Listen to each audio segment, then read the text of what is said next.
to listen to you because I know that I might actually not know this. You see, that overrated this thing is. I don't even want to know.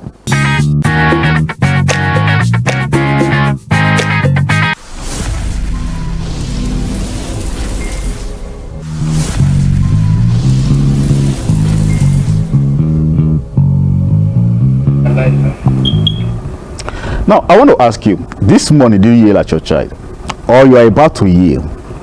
Can you stay a day without yelling at your children? Obviously, maybe you can't.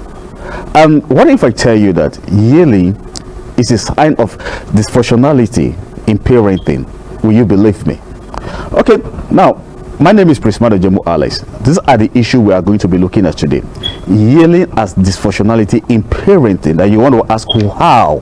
So we are ready to be telling you. I have a very wonderful guest in the studio who is going to be throwing more light on how actually you can regulate or how you yell at your children and the effect yelling have on the children's brain and all the rest of the issues we're going to be discussing today. Her name is Vivian Ijoma Ani. She's a parent coach, she's an author, and she's the founder of Proactive Parenting Academy. Vivian, you're welcome to the program. Thank you so much, sir. So good to have you. Thank you. After a long while, after a short while, you are a friend of the program, so having you on the program always gives me pleasure, honestly. Thank you. Okay, thank you so now let's look at yelling as a dysfunctionality itself. Let's look at it from that perspective, because when we're talking about dysfunctionality, yeah, there are very, but yelling particularly, let's look at it. Yeah, you know, yelling is one of those things that we have normalized in raising children. So it's one of those things that we say it's not possible for Africans, especially mothers. It's not gender based anyway. There are men who can scream down. Even men show their masculinity through yelling. Yeah, good. There are men who can scream down the house, and there are women also. But in this part of the world, I think women are more, you know, in the yelling to children more than the men. And because we normalize so many dysfunctionalities and we make it part and parcel of, you know, our tools in parenting, or if you're not doing that, then something is wrong with you, or if you're not doing that, then you weren't raised in this part of the world. Because I've heard someone say to me, if you say you weren't raised, you can't, or you don't want to yell at your children, or you weren't yelled at, I don't think you were raised here. If you were raised in this part of this world, and it's true, then you won't be saying this, you know. And I laughed at her because I know what she's saying, and it's almost true because we normalize it. So many dysfunctionalities in the home are normalized by us, not because those things cannot be done away with, but because we have made it part and parcel of the process. So it must be there. So that's the way we see it. It must be there. Are you not a Nigerian parent? Are you not an African parent? So it must be there. And so it becomes one of those dysfunctionalities that will pass from generation to generation. And a child grows up. In fact, if you're not yelling at the child is looking at you like something is wrong. You must be yelling. So if you're not yelling also, the child will also not take you serious, because in this part of the world, we program them to respond only when we yell. So it is a dysfunctionality that is normalized, and so it's part of the process. But then, if we begin to raise our consciousness to understand that many of the things we struggle with growing up, and even while we become adults, are not dysfunctionality that just happened while we were adults. They had already happened while we were children, but because of course children do not many times have a voice, you know, the parents are always standing in the gap, you know, bridging for them, speaking for them, doing everything for them, and so they won't even realize that they were also on a journey led by the parents. So because they won't realize that till they get to a certain level of life, when they get to that point where they now want to like look into themselves again and begin to, you know, see, oh no, I'm feeling empty here, what's happening to me? That's when they may probably start retracing their step, which many may not retrace to their childhood because they do not know that the dysfunctionality happened while they were children. So dysfunctionalities didn't happen as an adult. Dysfunctionalities happened while you were a child, in the process of raising you, and then you get to the adulthood where you would need those things that would have helped you become, and you're no longer there, and you're looking at, what has happened and all of that. We live, most often time we run a program that we actually don't know we have. Yeah. And this level of consciousness, like what you are raising right now, to make people understand that yelling is a dysfunctionality. Yeah. We're raising consciousness, but people are going to tell you, how does it affect, because my children, if I don't yell at them, they don't respond to me. Now I will tell you a story. I went to buy something in the morning. There was a mother who was taking the child to school. In fact, the drama, I will tell you, I'm your mother. The child will go far, he will stay in one corner, both of them will run. I was just enjoying the drama. Oh my goodness. Situation like that, how will the parents begin to handle them without actually, because I think all these things are triggers. You understand? It's triggers, like a gun that is already loaded, so any little thing that put the trigger and the gun fires out. How will parents begin to take hold of themselves so that they will understand that yelling is not part of parenting? Okay, first of all, the reasons why you yell as a parent. There are so many reasons why we yell, but most importantly is because, one, you're not even equipped to handle those triggers. If you are equipped to handle the triggers, you won't even go that route. Another reason is you haven't, as a parent, understood, or you don't even know at all, many do not know at all, the impact of this yelling on the child. Because I know that every parent raising any child wants the best for the child. That's your intention.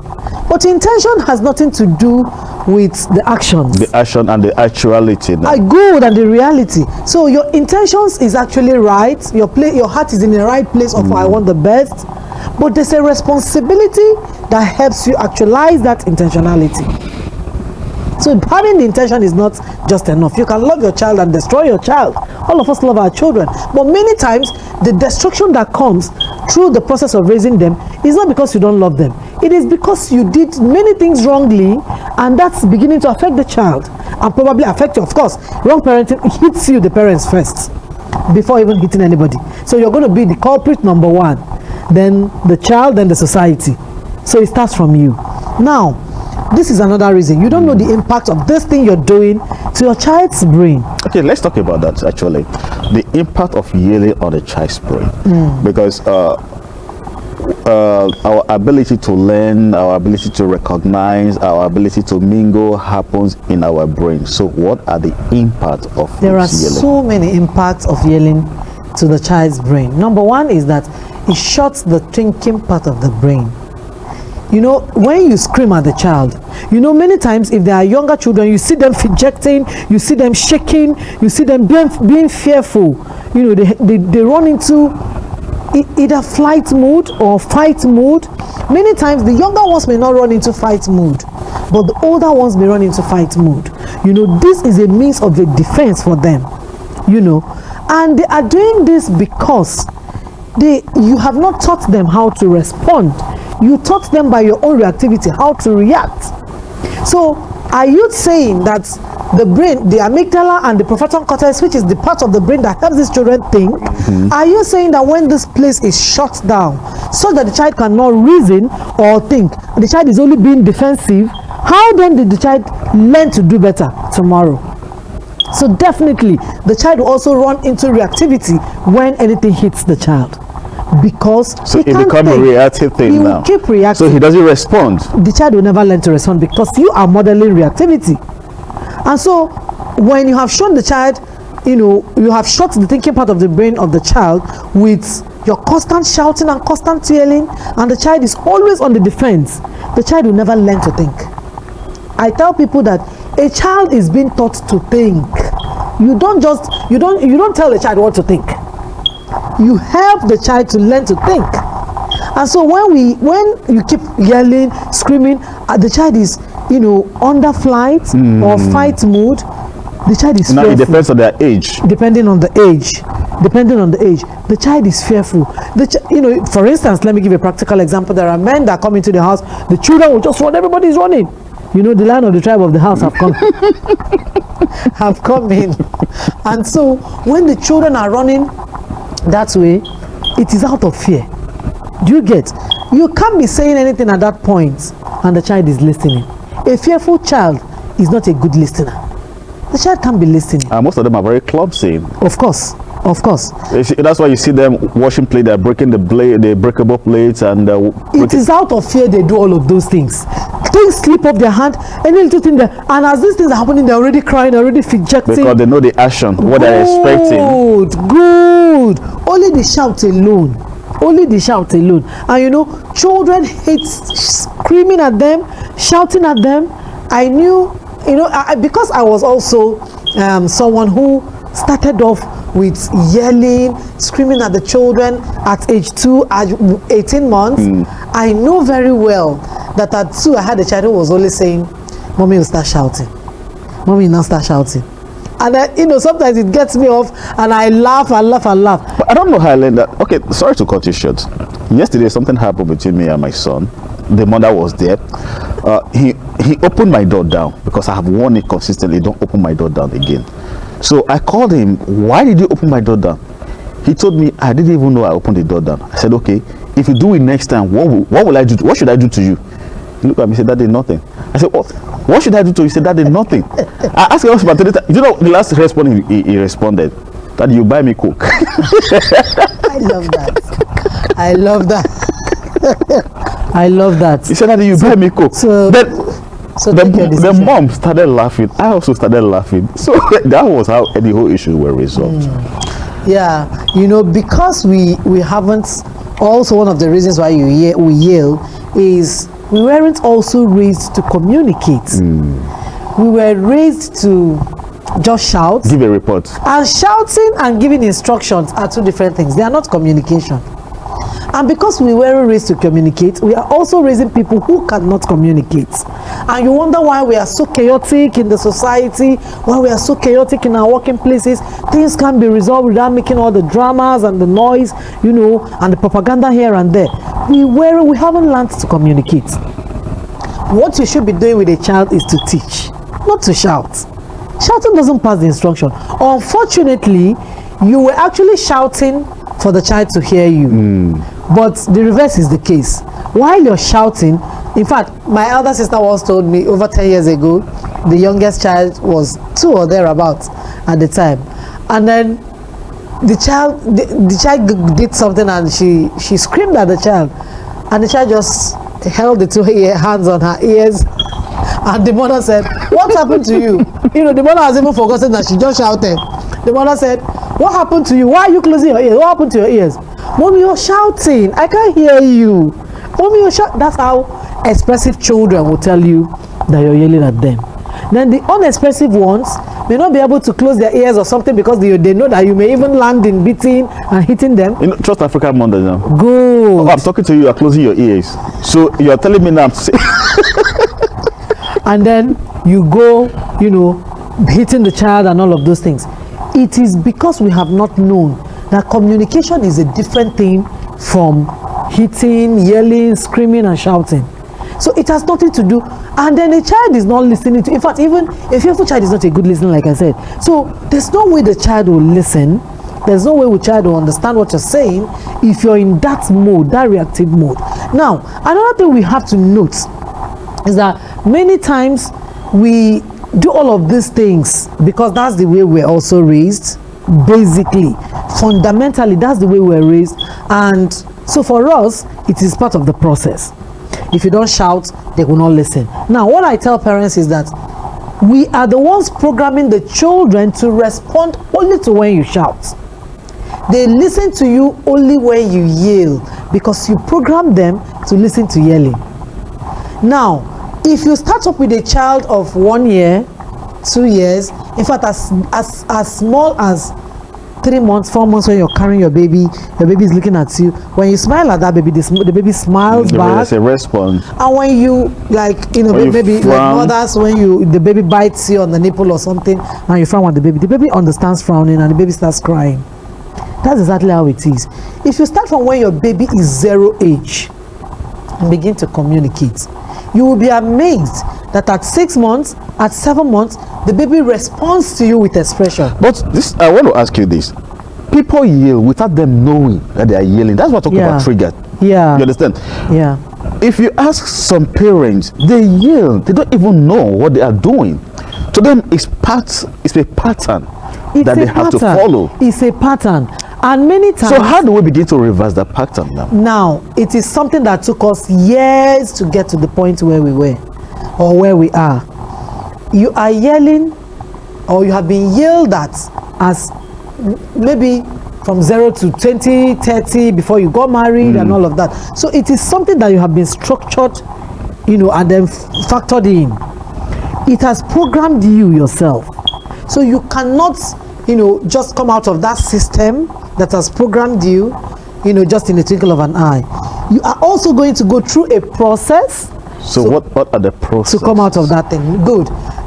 In the academy where I run, January 24th, I think all through, the team will get us to, the details.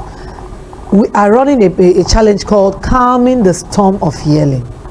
Okay. It is a storm, and people do not know that it's a storm. Have you seen where, even couples, have you seen where someone is yelling and you get into the house and you're asking the person, and what happened? Why are you screaming? Look at this boy, or look at this girl. He just dropped. I've been looking for this pen since. And you're wondering, is it just for this pen? Is it just this pen? We do it in marriages. We do it in relationships. In fact, even in a workplace. Even in workplace. Your subordinates make sure that he screams at you like you're an animal. These are all because it took us years, in the process of us being raised also, it took us years to get to that point. So we are also programmed to be that way. Now, you can't just jump out of it in a twinkle of an eye, or you pray it out. I'm praying that God helps me. Prayer is good, but you have to go through a process that removes you, because there's a reason why you yell. There's something beneath the yelling that you are not even conscious of. You don't even know that these are the things that trigger you. Let's look at it, because now, if somebody said, I want to stop yelling, okay, how does it benefit me? Then how does it benefit my child first?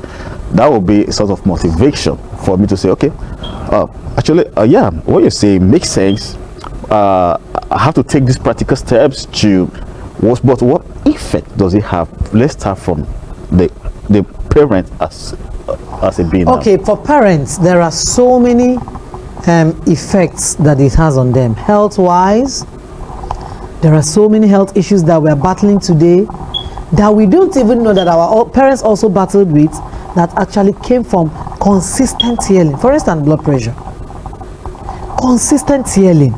You scream and scream and scream, and because we don't know that there are so many health issues, that this yelling can cause the parents, we stay on the defense mode that, our parents did this, our parents, did that, but we have forgotten there are so many things that we don't even know that has affected our parents and will also affect us if we continue like that, because it's a transgenerational thing. Yeah.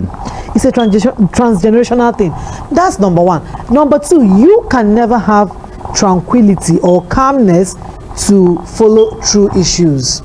Issues come up, you just flare up, you're everywhere, you just want to pull down the heavens because something came up. You will never get that thing resolved, no matter what it is.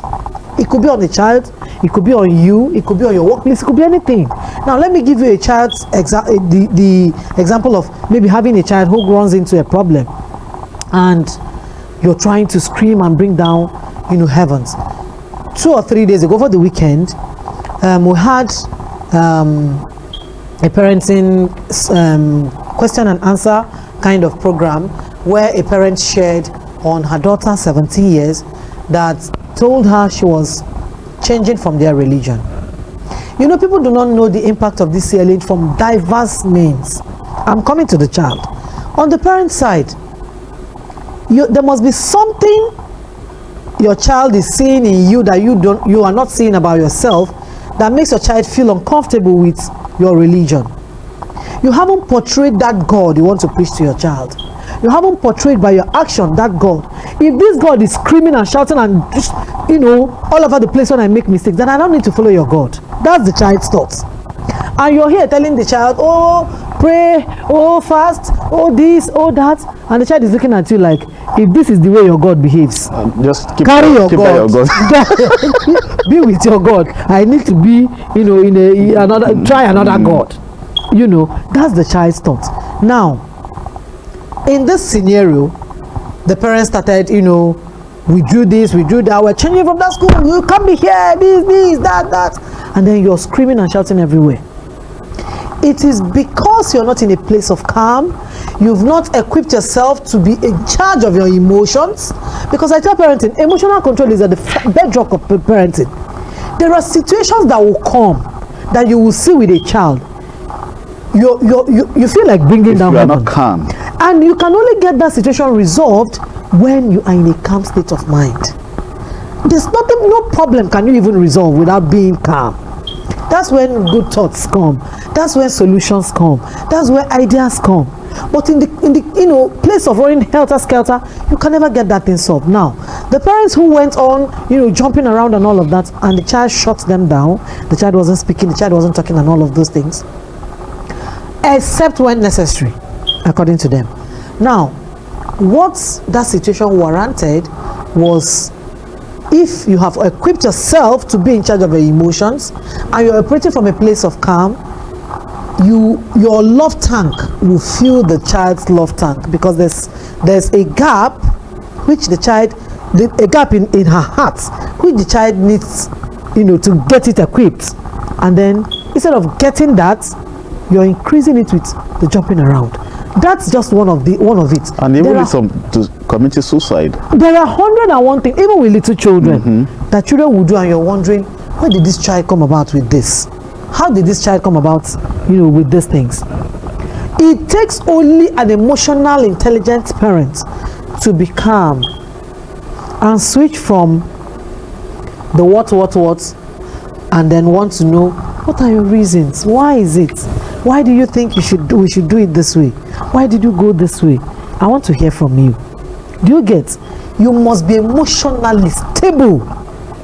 When I mean stability, that your stability must be top notch. Otherwise, there are things that will happen. You will go crazy. You will run mad. And that's why many times you just see parents, high blood pressure, this, that, health issues here and there. Depression and anxiety and everything. And yet the problem is still there. It wasn't solved. Your child is still there, with one problem or the other. Probably your child is a drug addict or something, and the child is still there. You're doing therapy here and there for the child. You're not in the right state of mind because you haven't come to a place of calm. It's a terrible storm that you don't want to see it. Do you get? And then the next thing is your mind switch off to, if I allow this child will turn to, all the evil will start coming to your head. The child will turn to a rogue, the child will turn to this, he will become a bandit, he will become this. Just because the child took a pen and hid it because he knows that you're going to shout. And then from there, your mind is telling you, the child will turn to a thief. If I leave this boy like this, he will become a thief in the next 2 years. He will become this. Even when the child lies. When the child lies, your thought will tell you all the evil that the child can get into. This all happens because you have not walked yourself from a place of chaos to a place of calm. It is only in that place of calm you can begin to find solutions. That's why our challenge is titled Calming the Storm of Healing. So how long does this challenge take? It will take for 5 days. I think I should enroll. Yeah, I think I should. Honestly, I wish we have all the time to continue on this conversation, because actually many of us are triggered by what we don't even know triggers us, and we react instead of we respond to situation, and it has become a cycle. It affects us in our family, it affects us in our workplace, it affects us even while driving. Yeah, the way we horn, the way we press our horn, it affects us. Why? Because we're programmed and we are not even aware of that programming. I hope we have more time to actually have this conversation going. Thank you very much, Vivian, for coming.